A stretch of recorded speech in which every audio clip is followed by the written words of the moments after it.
अस्सलाम वालेकुम। मेरा नाम डॉक्टर आयशा अहमद है और मैं पिछले कुछ अरसे से cyber knife department Ghurki trust teaching hospital में एज अ कंसल्टेंट और हेड ऑफ़ द डिपार्टमेंट काम कर रही हूँ। अल्हम्दुलिल्लाह अल्लाह ताला की मेहरबानी से हम लोग लगभग 300 मरीज़ यहाँ पे ट्रीट कर चुके हैं और अल्हम्दुलिल्लाह वो सब हेल्थ कार्ड पे हो रहे हैं और उनका मुफ्त ट्रीटमेंट हो रहा है। और अब हमारे पास पिछले 1-1.5 साल के जो ट्रीटेड पेशेंट्स हैं उनका फ़ॉलोअप भी आना शुरू हो गया है, जो कि अल्हम्दुलिल्लाह बहुत ही अच्छा और पॉजिटिव रिस्पॉन्स आ रहा है। आज मैं आपसे बात करना चाहूँगी कि साइबर नाइफ़ रेडिएशन जो है ये किन केसेस के लिए इंडिकेटेड होती है और किन केसेस को हमें EBRT जो हमारी कन्वेंशनल रेडिएशन है उनके ऊपर हम रेफ़र करते हैं, या कौन से ऐसे पेशेंट्स हैं जिनको हम कीमो के बाद या सर्जरी के बाद हम लोग देखते हैं कि हमने साइबर नाइफ़ वाली रेडिएशन लगानी है या हमने अपनी जो कन्वेंशनल EBRT की टेक्निक है उससे हमने रेडिएट करना है। तो सबसे पहले हम बात करते हैं कि कौन से ट्यूमर्स ऐसे हैं जो साइबर नाइफ़ से ट्रीटेबल हैं और जिनका क्योर रेट अबव 90% है। उसके अंदर जो मोस्ट इम्पॉर्टेंट ट्यूमर्स आ जाते हैं उसके अंदर हमारे पास स्टेज 1 लंग कैंसर, उसके अंदर stage 1 liver cancer, stage 1 prostate cancer, stage 1 pancreas, stage 1 adrenal और किडनी कैंसर्स आ जाते हैं। स्टेज 1 से मुराद ये है कि ट्यूमर जो है वो इटसेल्फ सिर्फ़ और सिर्फ अभी मेन ऑर्गन के अंदर कन्फाइंड है, उसने उस ऑर्गन के फंक्शनल आउटकम को ख़राब नहीं किया है, उसने इर्द गिर्द के जो लिम्फ नोड्स जो ड्रेनिंग सफ़ेद खून की थैलियाँ अल्लाह ताला ने बाकी जिस्म के अंदर बनाई हैं उनको इन्वॉल्व नहीं किया है और वो सिर्फ़ और सिर्फ इस time localised to the main organ है। इन सब चीज़ों को हम बहुत अच्छे से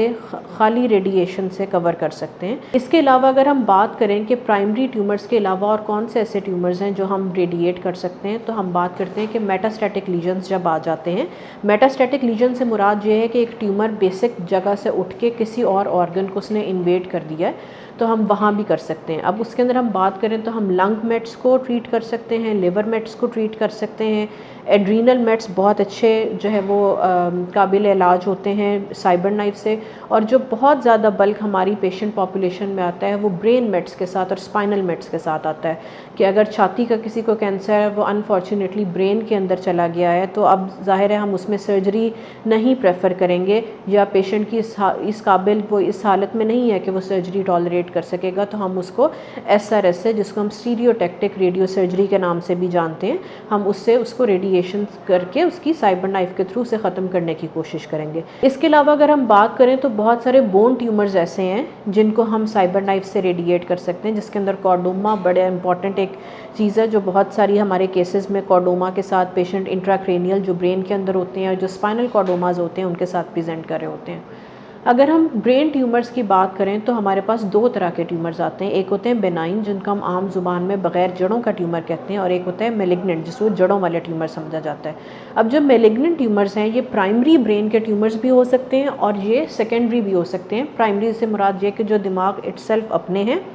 जो कि मेनिंजियोमाज हमारे पास आ जाते हैं, ग्लायोमाज हमारे पास आ जाते हैं, और एपेंडाइमोमाज होते हैं, एस्ट्रोसाइटोमाज होते हैं। और सेकेंडरी होते हैं कि वो कहीं छाती से उठ के, लंग से उठ के, लिवर से उठ के या बॉडी के किसी और जगह के कैंसर का निशान जो है वो ब्लड ब्रेन बैरियर को क्रॉस करके अगर दिमाग के अंदर चला गया। इन सब चीज़ों के अंदर साइबर नाइफ़ का बहुत ही अच्छा रोल है।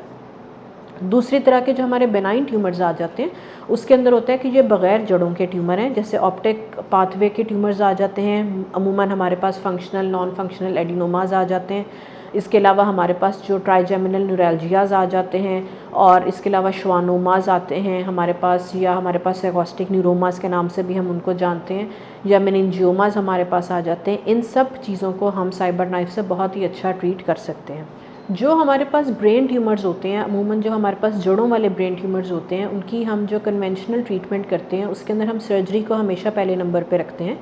और उसके बाद हम उनकी हिस्टोपैथोलॉजी के अकॉर्डिंगली डिवाइस करते हैं कि हमने उनको EBRT जो हमारी एक्सटर्नल बीम रेडिएशन है, कन्वेंशनल रेडिएशन है, वो लगवानी है या साइबर नाइफ़ लगवानी है। अक्सर औक़ात ऐसे केसेस आते हैं कि चूँकि इस नौइयत के कैंसर्स के अंदर दोबारा बढ़ने का ख़दशा बहुत ज़्यादा होता है और पेशेंट जो है वो ट्यूमर के बढ़ाव के साथ दोबारा हमारे पास आ जाता है, तो अगर हमने पेशेंट को एक दफ़ा EBRT से ट्रीट किया हुआ है या सादी शुआओं से ट्रीट किया हुआ है, तो ऐसे पेशेंट्स को हम जब दोबारा ट्रीट करेंगे तो हम उनको साइबर नाइफ पे ट्रीट करेंगे, क्योंकि लिटरेचर ये चीज़ दिखाता है कि उसको कंसाइज रेडिएशन और ज़्यादा प्रिसाइजली उसको रेडिएट करने का बेनिफिट ज़्यादा है। और इस तरह के पेशेंट्स अमूमन ग्लायोमास के या मेनिंजियोमास के आ रहे होते हैं, जिनके अंदर दूसरी बार अगर रेडिएशन की ज़रूरत हो तो वो हम साइबर नाइफ से ट्रीट करते हैं। इसके अलावा अब जो नई टेक्निक आ रही है वो ये कि जो हमारे पास फंक्शनल ट्यूमर्स होते हैं, जैसे पार्किंसनिज्म है या इस तरह की कोई किसी पेशेंट को डिजीज़ है, तो उसके अंदर भी साइबर नाइफ का बहुत ही अच्छा रोल है।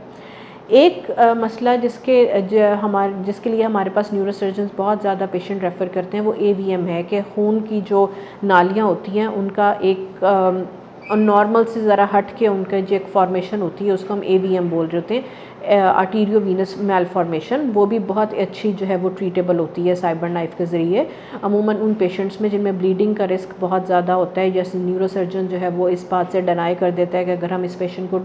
सर्जरी करी ट्रीट करेंगे तो इनके अंदर रिस्क डेथ का ज़्यादा है, तो उनको हम साइबर नाइफ से ट्रीट कर सकते हैं। Thank you very much.